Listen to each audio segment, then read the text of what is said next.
ನಮ್ಮ ಶಿಕ್ಷಣದಲ್ಲಿ ಶಿಕ್ಷಾಶಾಸ್ತ್ರವಿಲ್ಲ.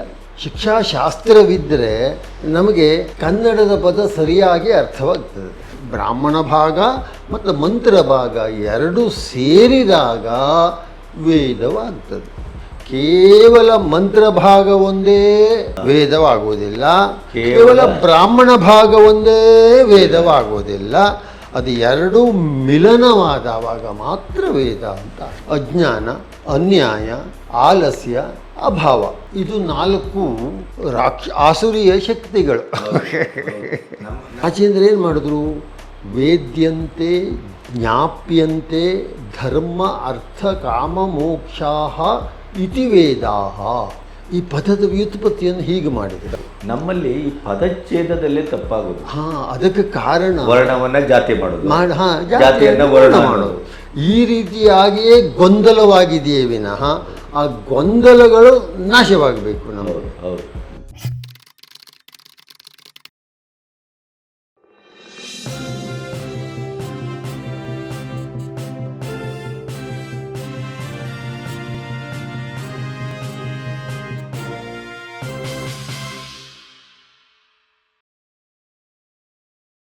ಭಟ್ರೆ, ನಾವೀಗ ಒಂದು ಪೀಠಿಕೆಯನ್ನು ಆರಂಭಿಸಿ ಕೊನೆಗೂ ನಾವು ಮೂಲಭೂತವಾಗಿ ನಾವೀಗ ಈ ಸೀರೀಸನ್ನು ಯಾಕೆ ಮಾಡ್ತಾ ಇದ್ದೇವೆ ಅನ್ನುವ ಮೂಲ ನೆಲೆಗೆ ಬಂದು ನಿಂತಿದ್ದೇವೆ. ವೇದ ಅಂದರೆ ಏನು? ಈಗ ನಮ್ಮಲ್ಲಿ ಬಹುತೇಕವಾಗಿ ಇವತ್ತಿನ ಬಲಪಂಥೀಯರು ಅಂತ ನಮ್ಮನ್ನು ಹೀಗಳೆಯುವ, ಸನಾತನಿಗಳು ಅಂತ ಹೀಗಳೆಯುವ ಬುದ್ಧಿಜೀವಿಗಳಿರ್ಬೋದು, ಎಡಪಂಥೀಯರಿರ್ಬೋದು, ಇತ್ಯಾದಿ ಇತ್ಯಾದಿ, ಅವರೆಲ್ಲರೂ ವೇದೋಪನಿಷತ್ತು ಈ ಥರದ ವೇದಾಧ್ಯಯನ ಮಾಡಲಿಕ್ಕೆ ಬಂದ ಶೂದ್ರನಿಗೆ ಕಿವಿಗೆ ಸೀಸವನ್ನು ಕಾಸೋದ್ರಂತೆ, ಈ ಥರದ ಈ ಎಲ್ಲ ಮಿತ್ತುಗಳನ್ನು ಇಟ್ಕೊಂಡು ಬ್ರಾಹ್ಮಣರನ್ನು ಅಥವಾ ಪುರೋಹಿತರನ್ನು ಅಥವಾ ಪುರೋಹಿತ ಶಾಹಿಯನ್ನು ದೂಷಿಸುವಂಥ ಕೆಲಸ ಮಾಡ್ತಾ ಇದ್ದಾರೆ. ನಮಗದರ ಗೊಡವೆ ಬೇಡ. ಆದರೆ ನಮ್ಮ ಉದ್ದೇಶ ಏನು? ಹಾಗಾದರೆ ಮೂಲ ಏನು? ಅದು ವೇದ ಅಂದರೆ ಏನು? ಅದರ ತಾತ್ಪರ್ಯ ಏನು? ಅದರ ಅರ್ಥ ವಿವರಣೆಗಳು ಏನು? ಈ ಥರದ್ದೆಲ್ಲ ಹೇಳುವ ಮೂಲಕ ನಾವು ವರ್ತಮಾನಕ್ಕೆ ಒಂದಿಷ್ಟು ಜ್ಞಾನವನ್ನು, ಅರಿವನ್ನು ಮೂಡಿಸಬೇಕು ಅಂತ ಹೊರಟಿದ್ದು. ಅದಕ್ಕಾಗಿ ಈಗ ನೀವು ವೇದ ಅಂದರೆ ಏನು ಅಲ್ಲಿಂದ ಬಹುಶಃ ಆರಂಭ ಮಾಡ್ಬೋದು ಅಂತ ಅನಿಸ್ತದೆ. ಸರಿ, ವೇದ ಪದದ ವ್ಯುತ್ಪತ್ತಿಯನ್ನು ಮಾಡಬೇಕಾಯ್ತು. ಹೌದು ಹೌದು, ಅಲ್ಲಿಂದನೇ ಬರಬೇಕು. ವಿದ್ ಜ್ಞಾನೇ ಅಂತ ಹೇಳಿ ಬರ್ತದೆ. ವೇದ ಅಂದರೆ ಅದು 4 ರೀತಿಯಲ್ಲಿ ಮಾಡ್ತಾರೆ ಶಬ್ದವನ್ನು. 4 ರೀತಿಯಲ್ಲ, ಬಹಳಷ್ಟು ರೀತಿಗಳಿವೆ. ಇಲ್ಲಿ ನಮಗೆ ಒಂದು ಸಮಾಜಮುಖಿಯಾಗಿ ನಾವು ಏನನ್ನು ಸ್ವೀಕಾರ ಮಾಡಬೇಕೋ, ಪ್ರಾಚೀನರು ಏನು ಸ್ವೀಕಾರ ಮಾಡಿದಾರೋ ಅದನ್ನು ನಾವು ಹೇಳಬೇಕಾಗ್ತದೆ. ಅದರಲ್ಲಿ ವಿತ್ ಸತ್ತಾಯಾಮ್, ವಿತ್ ಇದೆ ಅಂತ ಅರ್ಥ, ಇರುವಿಕೆ ಒಂದು ಅರ್ಥ. ವಿತ್ ಜ್ಞಾನೇ, ತಿಳುವಳಿಕೆ ಅಂತ ಅರ್ಥ. ಹೌದು. ವಿಂತೆ, ವಿಚಾರಣೆ. ಇದು ಮೂಲ ಧಾತುಗಳು, ಗೊತ್ತಾಯ್ತು. ವಿದರ್ಲಾಭೆ, ಹಾಗೆ ದೇವಪದಕ್ಕೂ ಅಷ್ಟು ಅರ್ಥಗಳನ್ನು ಮಾಡಿದ್ದಾರೆ. ಇಲ್ಲಿ ಮತ್ತು ವಿಶೇಷವಾದ ವ್ಯಾಖ್ಯಾನಗಳು ಇವೆ. ಇದಿಷ್ಟು ಸಾಕು ಅಂತ ಅನಿಸ್ತದೆ. ಅಲ್ಲ, ನಾವು ಸರಳೀಕೃತವಾಗಿ ಹೇಳಬೇಕು. ಆದರೆ ಆಗ ನಾನು ಹೇಳಿದೆ ಏನನ್ನ?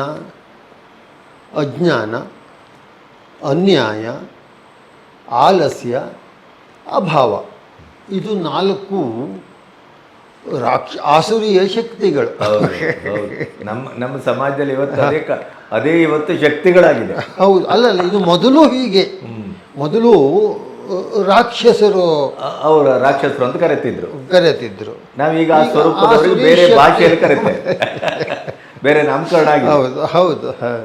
ಹೀಗೆ ಇಲ್ಲಿ ವಿತ್ ಸತ್ತಾಯಾಮ್, ಇದಕ್ಕೂ ಅಜ್ಞಾನಕ್ಕೂ ಸಂಬಂಧ. ಸತ್ಯ. ಪ್ರಾಚೀನರ ಕಲ್ಪನೆಯನ್ನು ನೋಡಿ ಎಷ್ಟು ಚೆನ್ನಾಗಿ ಮಾಡಿದ್ದಾರೆ ಅಂದರೆ, ವಿತ್ ಸತ್ತಾಯಾಮ್, ಇರುವಿಕೆ. ಯಾವುದಿರಬೇಕು ಮನುಷ್ಯನಿಗೆ? ಜ್ಞಾನವಿರಬೇಕು. ಆ ಉದ್ದೇಶಕ್ಕಾಗಿ ವಿತ್ ಇರುವಿಕೆಯನ್ನು ಬೋಧಿಸುವ ಸಲುವಾಗಿ ಅಜ್ಞಾನವನ್ನು ಓಡಿಸುವ ಸಲುವಾಗಿ ಅರ್ಥ. ವಿತ್ತ ಜ್ಞಾನೇ, ಅಜ್ಞಾನವನ್ನು ಓಡಿಸಿದಾಗ ಜ್ಞಾನ ಬರಬೇಕು, ಬರಬೇಕಲ್ವಾ. ಅದಕ್ಕೆ ಎರಡನೇದು, ಆ ಜ್ಞಾನ ಬಂದವಾಗ ಏನಾಗ್ತದೆ, ಅನ್ಯಾಯ ಹೊಂಟು ಹೋಗ್ತದೆ. ನ್ಯಾಯ ಅನ್ಯಾಯದ ಪ್ರಜ್ಞೆ ಇರುವುದೇ ಇಲ್ಲ ಆಗ. ಆ ಪ್ರಜ್ಞೆ ಇದ್ಕೊಳ್ಳೆ ಅದರ ಅನ್ಯಾಯದ ಪ್ರಜ್ಞೆ ಬಂದ್ಬಿಡ್ತದೆ. ಹೌದು ಹೌದು. ಹಾಗೆ ವಿಂತೆ ವಿಚಾರಣೆ. ಈ ವಿಚಾರಣೆ ಮಾಡಿದವಾಗ ನಮ್ಮಲ್ಲಿರುವಂತಹ ಆಲಸ್ಯ ಹೊಂಟು ಹೋಗ್ತದೆ. ವಿವೇಚನೆ ಬರ್ತದೆ. ವಿವೇಚನೆ, ಆಲಸ್ಯ ಹೊಂಟು ಹೋಗ್ಬೇಕು, ಆದರೆ ವಿಚಾರ ಮಾಡಿದ್ರೆ ಮಾತ್ರ ಆಲಸ್ಯ ಹೊಂಟು ಹೋಗ್ತದೆ. ಎಲ್ಲರೂ ಸುಮ್ಮನೆ ಕೂತ್ಕೊಳ್ತಾರೆ. ಹೌದು, ಗೊತ್ತಾಯ್ತಾ. ಇದರ ಲಾಭ ಇಲ್ಲದೆ ಪ್ರಯೋಜನ ಮನುದ್ದೇಶ ನ ಮಂದೋಪಿ ಪ್ರಯೋಜ್ಯತೆ. ಇದು ಅಭಾವವನ್ನು ಹೋಗಲಾಡಿಸುತ್ತದೆ.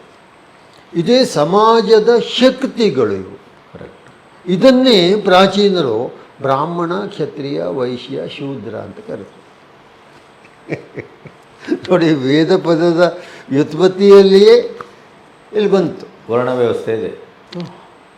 ಅಲ್ಲ, ವರ್ಣ ಪದ ವರ್ಣ ಅಕ್ಷರಗಳು ಬರಲೇಬೇಕಲ್ವ, ವ್ಯಂಜನ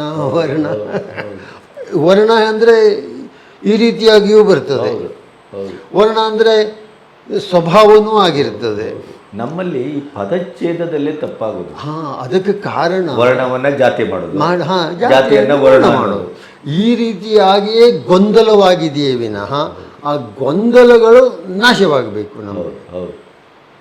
ಅದಕ್ಕೆ ಪ್ರಾಚೀನರು ಏನು ಮಾಡಿದ್ರು, ವೇದ್ಯಂತೆ ಜ್ಞಾಪ್ಯಂತೆ ಧರ್ಮ ಅರ್ಥ ಕಾಮ ಮೋಕ್ಷಾಹ ಇತಿ ವೇದಾಹ. ನೋಡಿ, ಈ ಪದದ ವ್ಯುತ್ಪತ್ತಿಯನ್ನು ಹೀಗೆ ಮಾಡಿದರು. ಕರೆಕ್ಟ್. ವೇದ್ಯಂತೆ ತಿಳಿಸಿಕೊಡುತ್ತದೆ. ಯಾವುದನ್ನು? ಧರ್ಮ, ಅರ್ಥ, ಕಾಮ, ಮೋಕ್ಷವನ್ನು, ಚತುರ್ವರ್ಗದ ಫಲಪ್ರಾಪ್ತಿಯನ್ನು ಅಲ್ಲಿಟ್ಟರು. ವೇದ್ಯ ಮಾಡುತ್ತಲ್ಲ, ತಿಳಿಸಿಕೊಡುವಿಕೆ. ಕರಣೇ ಘನ್ಯ ಪ್ರತ್ಯಯ ಅಂದರೆ ಆ ಶಬ್ದದ ವ್ಯುತ್ಪತ್ತಿಗೆ ಪಾಣಿನಿಯ ಮಹರ್ಷಿಗಳು ಮೇನ್ ನಮ್ಮಲ್ಲಿ ಏನಾಗಿದೆ ಗೊತ್ತುಂಟ, ನಮ್ಮ ಶಿಕ್ಷಣದಲ್ಲಿ ಶಿಕ್ಷಾಶಾಸ್ತ್ರವಿಲ್ಲ. ಶಿಕ್ಷಾಶಾಸ್ತ್ರವಿದ್ದರೆ ನಮಗೆ ಕನ್ನಡದ ಪದ ಸರಿಯಾಗಿ ಅರ್ಥವಾಗ್ತದೆ. ಶಿಕ್ಷಾಶಾಸ್ತ್ರ ಅಂದರೆ ಏನಪ್ಪ? ಅಂತರ್ಲೀನ ಶಕ್ತೀನಾಂ ಬಹಿರಾನಯನಮೇವ ಶಿಕ್ಷಾ. ನಾವು ಶಿಕ್ಷಾಶಾಸ್ತ್ರ ಅಂದ್ಕೊಳ್ಳೇನೆ ಈ ಪೊಲೀಸರಿಗೆ ಎಳ್ಕೊಂಡು ಹೋಗಿ ದಂಡನೆ ಕೊಡ್ತಾರೆ ಅದು ಅಂತ ಭಾವಿಸ್ತೇವೆ. ಯಾಕಂದ್ರೆ ಅಲ್ಲಿ ಶಿಕ್ಷೆ ಅಂತಿದೆಯಲ್ಲ, ನಾವು ಅಷ್ಟೇ ಅರ್ಥ ಮಾಡ್ಕೊಳ್ಳೋದು ಅಲ್ವಾ? ಅದಲ್ಲ, ಅಲ್ಲೇನಿದೆ ನೋಡಿ. ನಮ್ಮಲ್ಲಿ ಕನ್ನಡದ್ದೇ ಪದ ತಲೆದಿಂಬು ಅಂಥೇಳಿ ನಾವು ಬಳಸ್ತೇವೆ ಅಲ್ವಾ?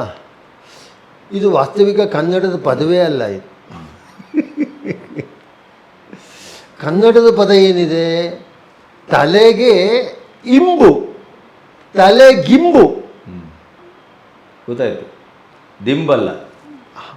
ಅಲ್ಲಿ ಯಾರು ಬರದೆ ಹೋದ ಮೊದಲು ದಕಾರವನ್ನು ಸೇರಿಸಿ ತಲೆ ದಿಂಬು ಮಾಡಿ ಇಟ್ಬಿಟ್ಟಿದೆ.